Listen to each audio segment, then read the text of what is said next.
Welcome back everybody. Holiday season is upon us. I look forward to this time of year every year because it is the best excuse to wear all the sparkles. So in this video we have 3 very different, sparkly holiday makeup looks, and hopefully I can give you a little bit of sparkly inspiration. You guys have been sliding into my DMs asking me to feature the new limited edition Marc Jacobs Seequins. Spoiler, these shadows have absolutely blown my mind. They're freaking incredible. I've used them in all 3 of the coming looks so you can see all the different shades in action. This video is not sponsored. I'm just a super excited sparkle addict. Okay. If you guys enjoy what I do, don't forget to hit subscribe, and let us start with look number 1. I posted a sneak peek on Instagram stories and some of you guys described it as like oil slick and some of you said it looked kind of like a galaxy. I have such a soft spot for complex, sparkly, smoky eyes. I honestly think this might be one of my favorite looks that I have ever done. To begin, you'll need a black base. You can use a black cream eyeshadow or you can even use a black eye pencil. We'll be working with multifaceted sparkles that shift in the light. And a black base is really going to bring out all the best in those shadows, all the nuance and the complexity that those shadows have to offer. So smudge your black base all over the mobile lid and then soften any edges with a blending brush. This doesn't have to be neat. Mine sure isn't. I actually think that it looks a bit cooler if it's messy. You can soften those edges a little further with a neutral eyeshadow if you wish. You don't have to. I always reach for MAC Soba when blending out a black base. Just look at it. It's got that perfect sooty, grungy vibe as they blend together. Now is the time that we can start pressing the sparkles onto the lid. So I'm using the Icy Black on the outer corner of the eye. It's got beautiful silvered reflect throughout. The Topaz shade on the middle of the lid, this is such a complex shade, I actually struggle to describe it. It's kind of like a bronze, but it throws all these different kind of colors, very cool. And then the purple on the inner third of the eyelid. I think that the best way to apply the sequins is to use a finger and a pressing and stamping motion because it's super quick and easy, and you get barely any fallout that way.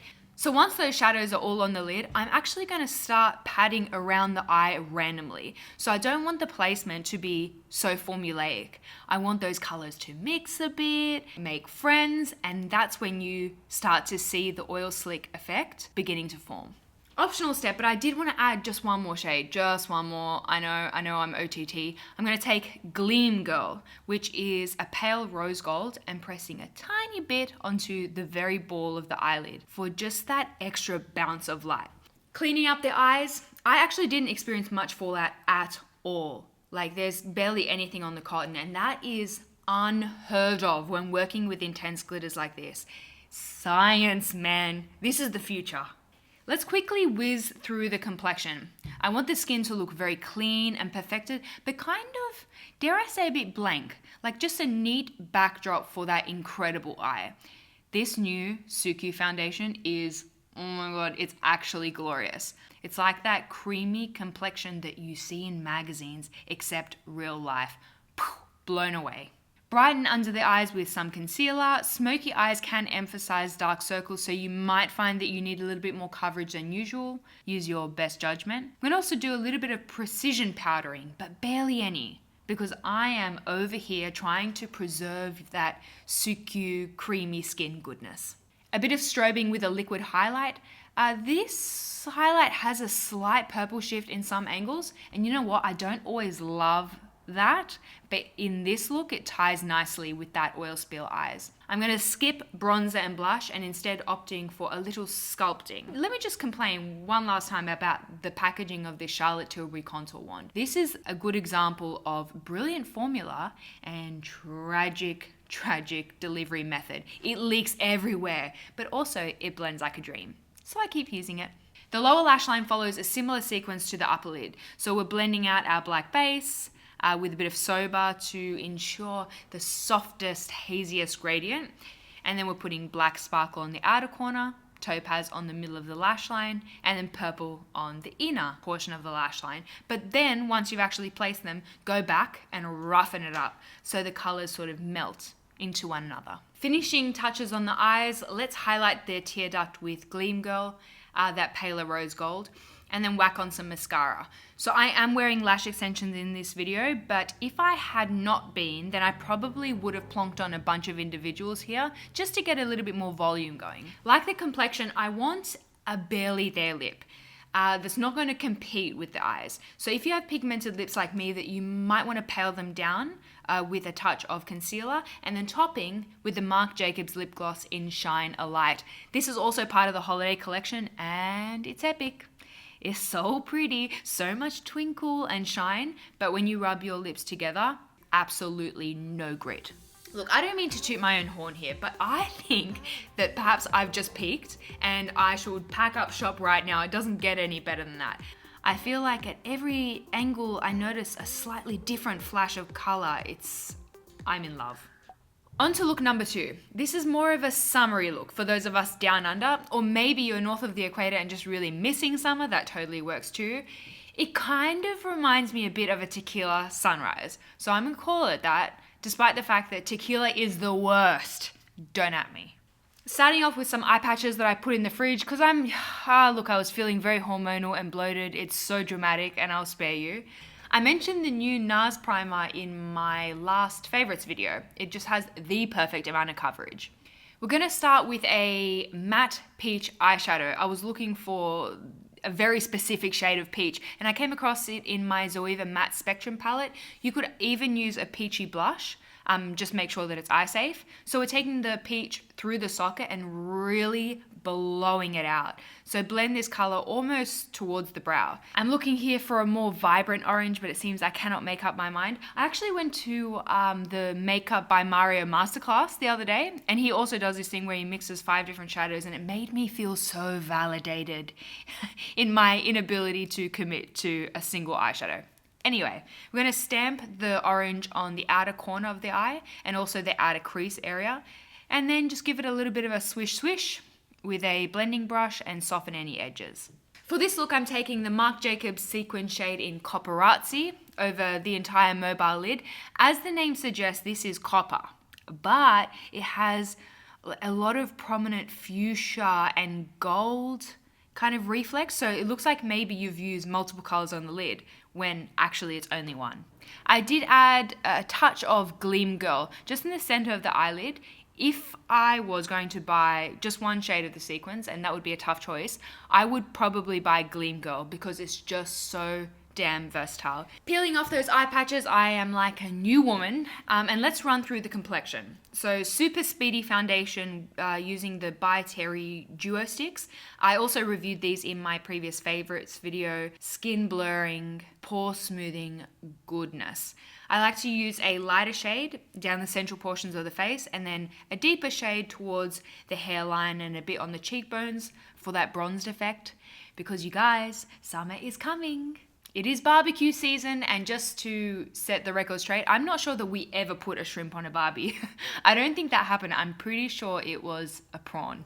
So Maybelline Fit Me Concealer under the eyes. This is still one of my all-time favorite drugstore concealers. It's bomb. And then setting the T-zone and the under eye area with the Too Faced Peach Perfect Powder, which is also amazing and smooth skin and fills in pores. It's magic. As part of the holiday collection with the Seequins, Marc Jacobs also released the Omega Glaze All Over Foil Luminizer in the shade Guilty.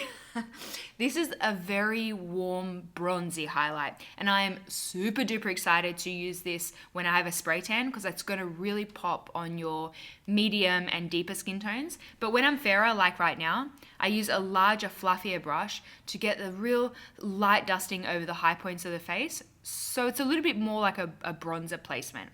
L'Oreal Life's a Peach. I love this blush so much. I know, it's revolutionary. Karima enjoyed a peachy blush. What can I say? New year, new me. I'm totally kidding. I don't think I've actually met a peachy blush that I didn't like. Let's complete the eyes. So the eyeshadow placement on the lower lash line is pretty much identical to that on the upper eye. So we have the peachy shading across the lash line, a little bit of that vibrant orange on the outer eye, and a touch of Copperazzi in the center of the lash line.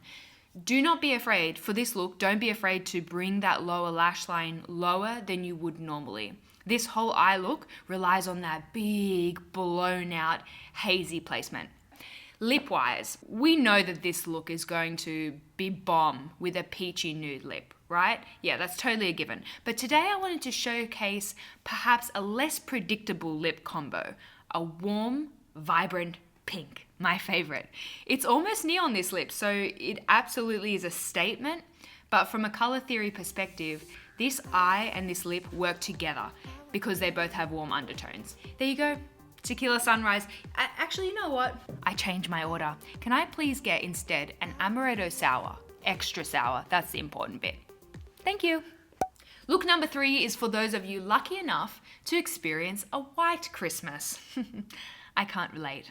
It's wintry and sleek. You've got those cool tone vampy vibes. Actually, I get a little bit of a Morticia Addams vibe from this, and I am feeling it. Prime your eyes however you please, and then I'm going to put some tape on the outer eye to help me create a winged eyeshadow placement. The tape is totally optional here, but it is really helpful for beginners, or those of us with lash extensions.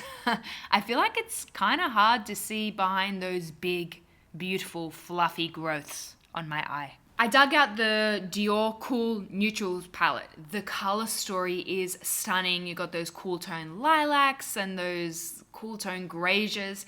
And we're going to be using some of those grazy mattes for some preliminary socket contouring. I just want to define the eyes a bit. Now this palette, I want to adore this palette, but I'm kind of underwhelmed, to be honest. I don't know, what did you guys think about the Dior Backstage eyeshadow quads? Were the other colorways a little bit more impactful than this one? Because this palette feels super soft. And don't get me wrong, that's pretty. But sometimes you want drama, yeah?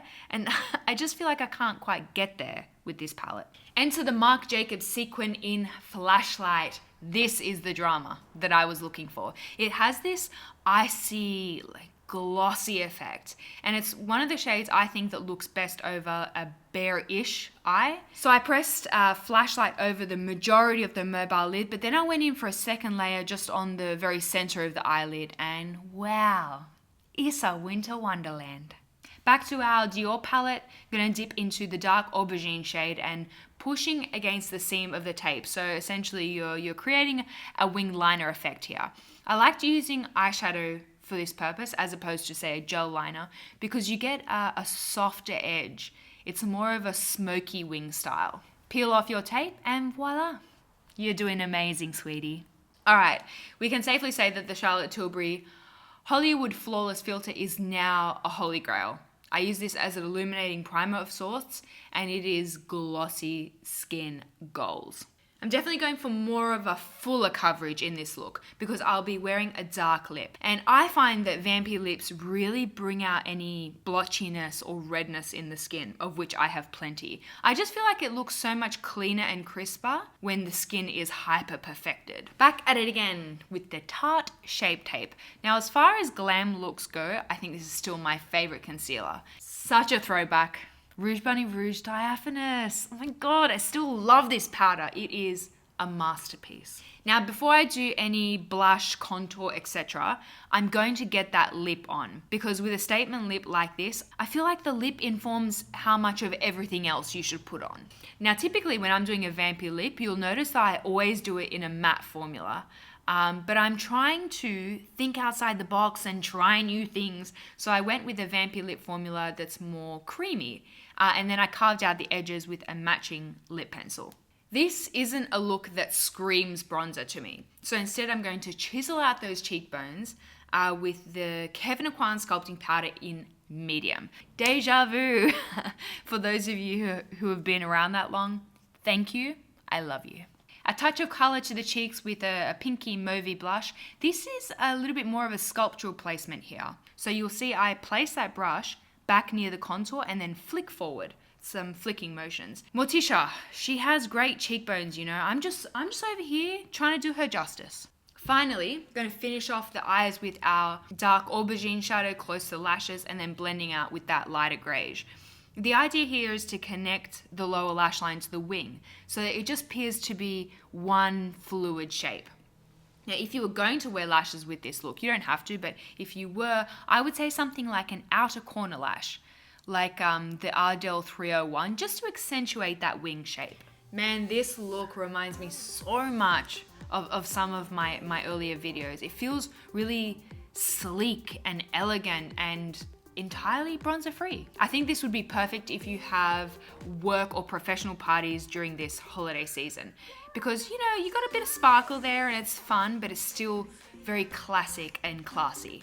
I hope you love this video as much as I enjoyed making it. I want to know which was your favorite look. So look 1, 2, or 3. Tell me in the comment section. I hope you are having a wonderful day, whatever it is you're up to, and I shall speak to you all very soon. Bye! Bye-bye!